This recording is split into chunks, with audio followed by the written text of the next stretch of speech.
दुनिया में चीज़ों को पहचानने के हमारे तरीके की व्याख्या उपलब्ध कराने में अरस्तु द्वारा प्रतिपादित रूपाकार और सार तत्व के बीच का भेद एक महत्वपूर्ण भूमिका निभाता है।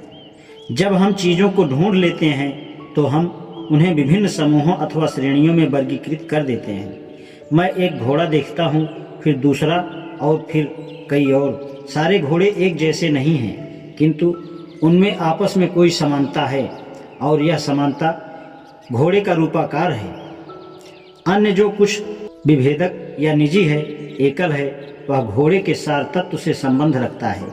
इस प्रकार हम सब चीज़ों को पहचान कर उनके खानों कोष्ठों में बंद करते चलते हैं। हम गायों को गौशाला में, घोड़ों को अस्तबल में, सूअरों को सूअर बाड़ों में और मुर्गियों को उनकी जालियों में बंद करते चलते हैं। जब सोफी एमंसन अपने कमरे की साफ सफाई करती है तब भी यही होता है। वह अपनी किताबों को किताबों की शेल्फ में रख देती है, स्कूल की किताबों को स्कूली बैग में रखती है और मैगजीनों को ड्रार्स में रख देती है। फिर वह अपने कपड़ों की करीने से तह जमा कर उन्हें अलमारी में रखती है। अंडरवियर एक खन में, स्वेटर दूसरे में और मोजे वाले ड्रार में रख दिए जाते हैं।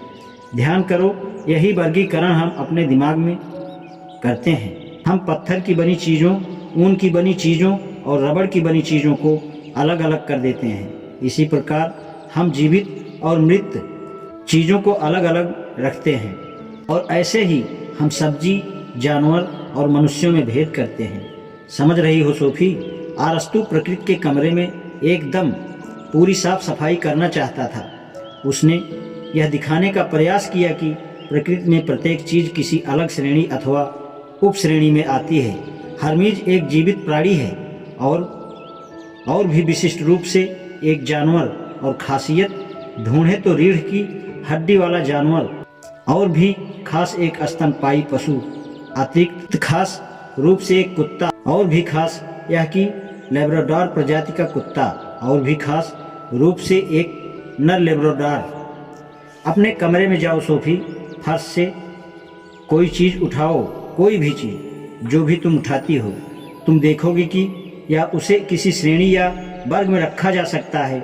जिस दिन तुम ऐसी चीज़ देखोगी जिसका तुम वर्गीकरण नहीं कर सकती, नहीं पहचान कर सकती कि वह क्या है, उस दिन तुम्हें धक्का लगेगा।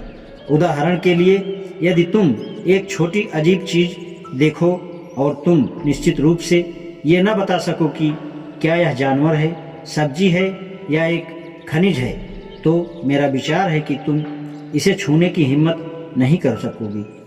जानवर, सब्जी और खनिज कहने पर मुझे उस पार्टी गेम की याद आ रही है जिसमें शिकार को कमरे के बाहर भेज दिया जाता है और जब वह दोबारा अंदर आता है तो उसे यह अनुमान लगाना है कि दूसरे क्या सोच रहे हैं। इस दौरान हर एक फ्लाफी यानी बिल्ली के विषय में सोचने पर सहमत हो गया है।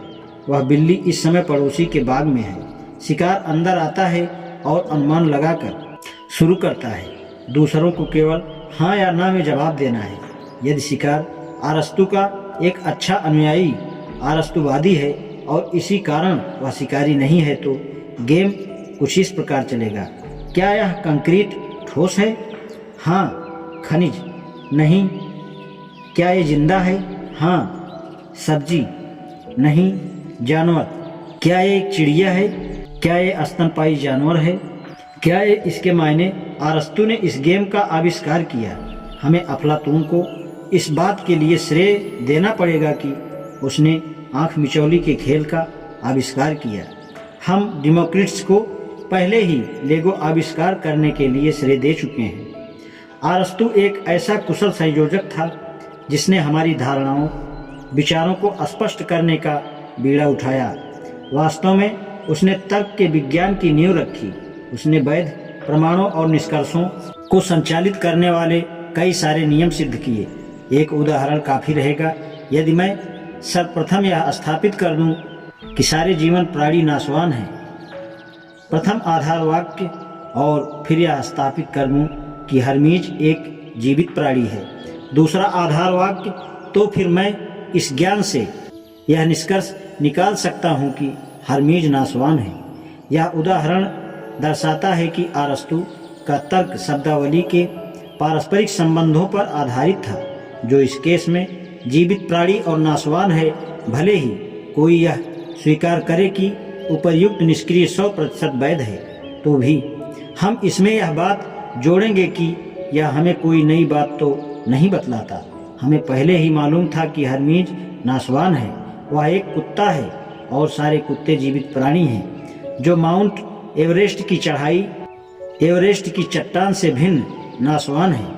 सोफी, यह बात तो हम निश्चय ही जानते हैं, किंतु वर्गों के बीच संबंध सदैव ही उतना स्पष्ट नहीं होता।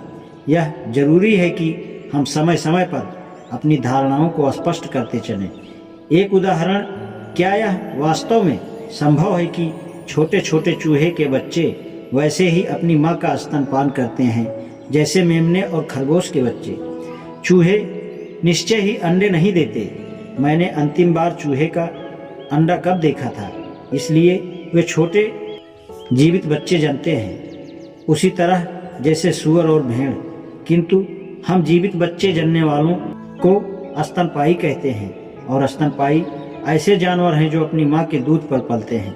अच्छा, तो हम वहाँ पहुँच गए। यह उत्तर तो हमारे अंदर था, किंतु हमें इसे पूरी तरह से सोचना पड़ा। हम थोड़ी देर के लिए कहीं यह भूल गए कि चूहे के बच्चे वास्तव में अपनी माँ के स्तन से दूध पीते हैं। शायद ऐसा इसलिए हुआ हो कि हमने कभी चूहे के बच्चे को अपनी माँ का दूध पीते नहीं देखा, और इसका सीधा सीधा कारण यह है कि चूहे मनुष्यों से इतना शर्माते हैं कि उनके सामने वे अपने बच्चों को दूध नहीं पिलाते। आज इतना ही, शेष कल। धन्यवाद।